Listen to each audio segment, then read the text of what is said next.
وہ عادل، صدق، سخا، جرأت اور ہمت اور بہادری یہ مردان خدا کا شیوا ہے. اس لیے اللہ تعالیٰ قرآن میں فرماتا ہے اللہ ان اولیاء اللہ لا خوف علیہم ولا هم يحزنون. اللہ کے بندے جو ہے نا وہ کبھی نہ خوف زدہ ہوتا ہے نہ وہ کبھی غمگین ہو جاتا ہے. وہ بے غم ہوتا ہے، وہ لا خوف ہوتا ہے، وہ پاک ہوتا ہے، وہ متوکل ہوتا ہے. وہ اس کا امید اپنی صاحب کی طرف ہوتا ہے، اپنی مالک کی طرف ہوتا ہے. وہ اللہ تعالیٰ کی خاص پناہ میں ہوتا ہے.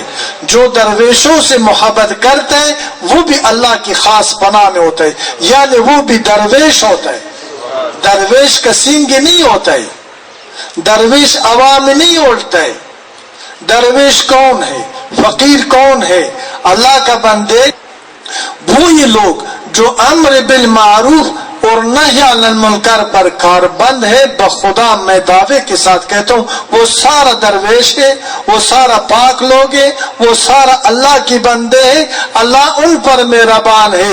ان لوگوں کا قلب اللہ تعالیٰ کا قیام گاہ ہے. نعرے تکبیر، نعرے رسالت، نعرے سینے رسول. یعنی یہ کسی کو دیکھو نا، یہ غلط فہمی میں نہیں آنا ہے کہ درویش وہی ہوتا ہے جو بات کرے اس کو خدا رد نہ کرے. نہیں، اس طرح نہیں ہے. درویش وہی ہوتا ہے جو خدا کا حکم ہو اس پر عمل کرے. درویش وہی ہوتا ہے، مسلمان وہی ہوتا ہے، مومن وہی ہوتا ہے جو خدا کا حکم ہو اس کا خلاف ورزی نہ کرے. اور خدا کا حکم یہ ہم کہتے ہیں نا کہ یہ دین اسلام کیا ہے. دین اسلام اصل حقیقت دین اسلام کا پہلا میں نے آپ کو بتایا کہ حضور نبی رحمت صلی اللہ علیہ وسلم کا اتباع، پیروی اور نقش قدم پر عمل کرنے کا حقیقت ہی دین اسلام ہے. یعنی امر و نہی پر کاربند لوگ جو ہے نا حضور کا متی اور تابعدار ہوتا ہے. وہ ایسا نہیں ہوتا ہے کہ حضور نور ہے. وہ دوسرا ملا صاحب کہتے ہیں حضور بشر ہے. وہ اس باتوں میں نہیں آتا ہے. وہ اس بات کو سمجھتا ہے وما ارسلناک الا رحمتا للعالمین. اللہ تعالیٰ فرماتا ہے کہ میں نے اپنے محبوب کو سارا عالمان کے لیے رحمت بنا کر بھیجا ہے. جو یہ حکم دیتا ہے اس پر عمل کرو، جو یہ حکم دیتا ہے جس کام کا اس کو کرو، اور جس سے روکتا ہے اس سے باز آ جاؤ. اس لیے کہ حشر کے دن جب اللہ تعالیٰ قضا فرماتا ہے، مصطفیٰ کریم شفیع بن جاتا ہے، تو ہم سے یہ سوال کبھی نہیں ہوگا کہ حضور کا معراج جسمانی ہے یا روحانی، حضور وفات پا گئی یا حضور زندہ ہے، حضور نور ہے یا بشر.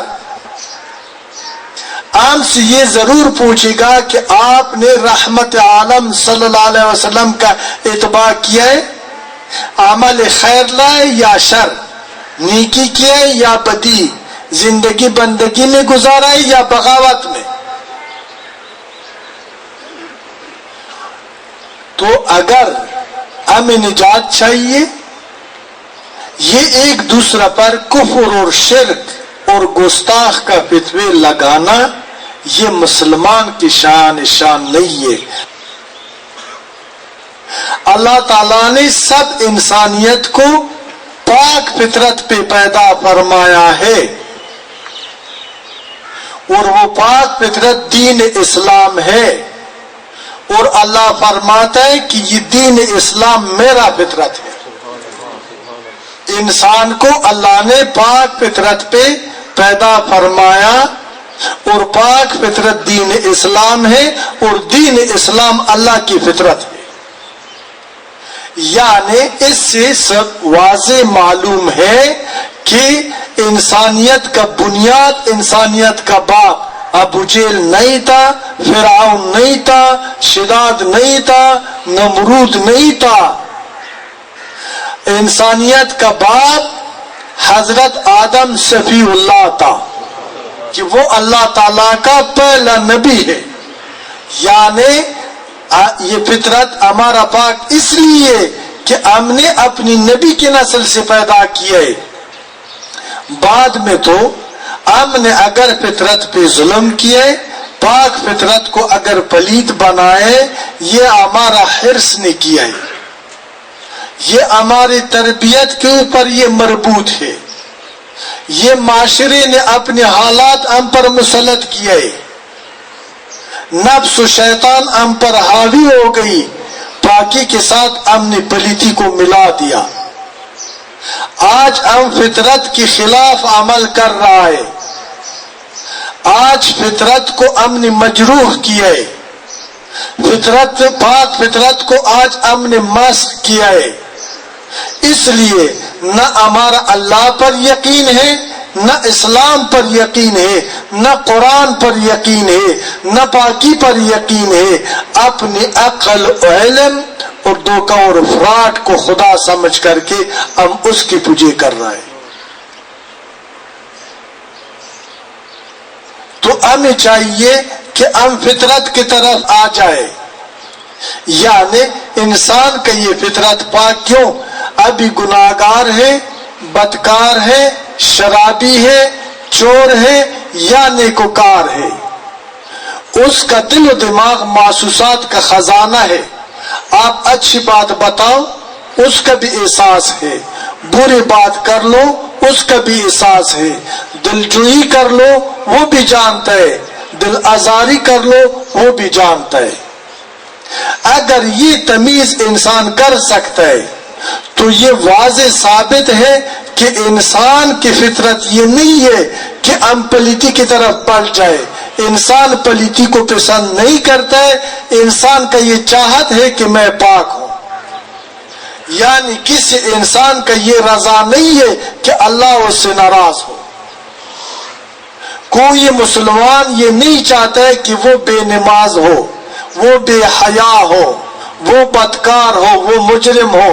سب کا چاہت یہ ہے کہ میں پاک ہوں, میں اللہ تعالیٰ کا تابعدار بندہ بن جاؤں, لیکن بن نہیں سکتا, لیکن بن نہیں سکتا. کیوں؟ ہر جگہ ہر طرف پلیتی ہے, ہر طرف ظلم ہے, ہر طرف شر ہے, ہر طرف فساد ہے. اب ہر طرف پلیتی ہے, ہر طرف شر ہے, ہر طرف ذات پرستی ہے, ہر طرف جرم و خطا ہے. ابھی ہم کیسے, ہر کوئی چاہتا ہے کہ میں پاک ہوں, میرے اندر صبر ہو, میرے اندر رحم ہو, میرے اندر حیا ہو, میں خدا کا بن جاؤں اور خدا میرا بن جائے, لیکن بن نہیں سکتا. عاجز ہے لوگ. تو پھر سوال ذہن میں آتا ہے کہ یا اللہ, تو پھر اس دین اسلام کا کیا مقصد, قرآن کا کیا مقصد, اتنا انبیاء جو آپ نے مبعوث فرمایا ہے, اتنا نیک اور صالحین جو آپ نے پیدا کیا ہے, ہدایت کا وسیلہ بنائے, اس کا پھر کیا مقصد؟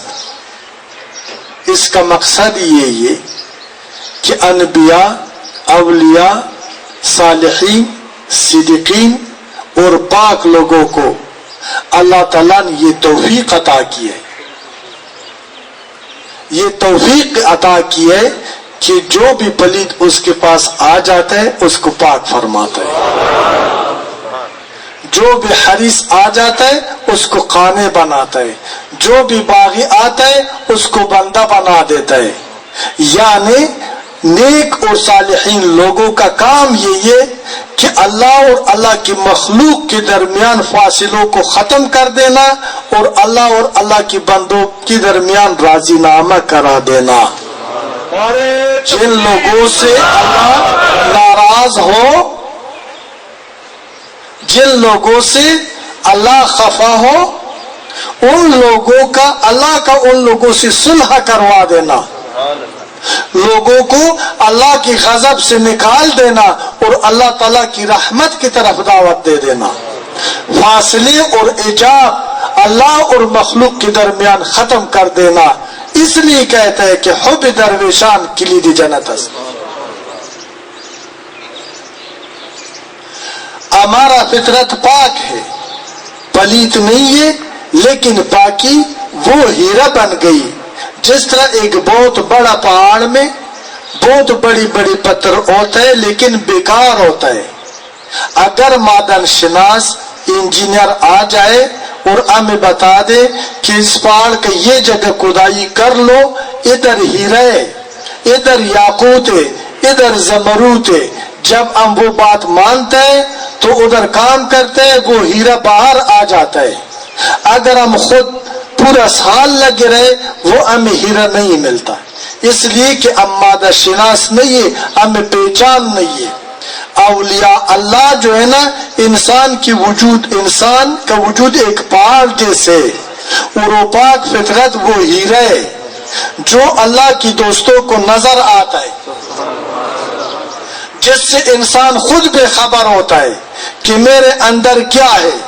وہ اللہ کی دوست اس کا نشاندہی کرتا ہے، وہ گمشدہ چیز کو اٹھا کر کے اس کے ہاتھ میں دیتا ہے. جب وہ انسان کو وہ قیمتی چیز حاصل ہو جائے، نصیب ہو جائے، تو پھر اس کا حفاظت کرتا ہے. اسی طرح پھر بے حیا حیادار بن جاتا ہے، ظالم عادل بن جاتا ہے، اور منافق صادق بن جاتا ہے. منتشر قوموں کو متحد بنا دیتا ہے، مسلک پرستوں کو خدا پرست بنا دیتا ہے. قلبوں کے اندر انقلاب برپا ہو جاتا ہے، قلوب کے اندر تبدیلی آنا شروع ہو جاتا ہے.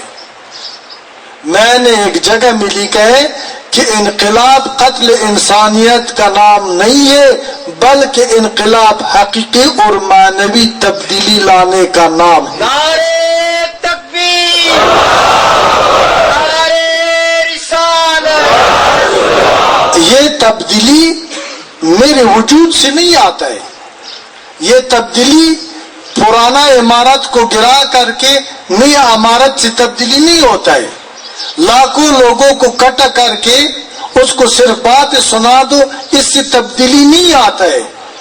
انقلاب کا قیام اور انقلاب کا انجام، انقلاب کا ابتدا اور انقلاب کا انتہا انسان کے قلوب سے ہوتا ہے.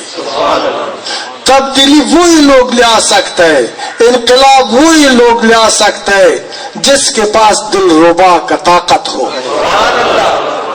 جو لوگ ہزاروں لاکھوں کروڑوں قلوب کو اپنی مٹھی میں بند کر لے، گمراہی سے لوگوں کو نجات دے دے اور ایک کی صراط المستقیم کا مسافر بنا دے. جب تک اس جہان کے اندر تبدیلی نہ آ جائے، باہر جہان کے اندر تبدیلی لانا ناممکن ہے. سوال ہی پیدا نہیں ہوتا ہے.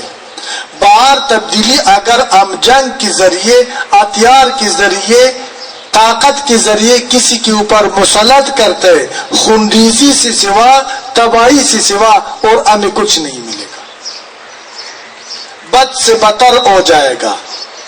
انقلاب ضروری ہے، آج اشد ضرورت ہے. انقلاب لانا ہوگا، انقلاب کے لیے ہمیں تیار ہونا ہوگا. لیکن کیسے؟ ہم ان لوگوں کے پاس ہمیں جانا ہوگا، ان لوگوں کے ساتھ ہمیں بیٹھنا ہوگا، ان لوگوں کو ہمیں سننا ہوگا. جو وہ بات کر لے اس کا ثبوت ہمارا وجود میں آ جائے. جو وہ انقلاب کا بات کرتا ہے اور اس کا ثبوت آپ کا وجود دے دے کہ مجھ میں تبدیلی آئے. ان اللہ لا یغیر ما بقوم حتی یغیر ما بانفسہم.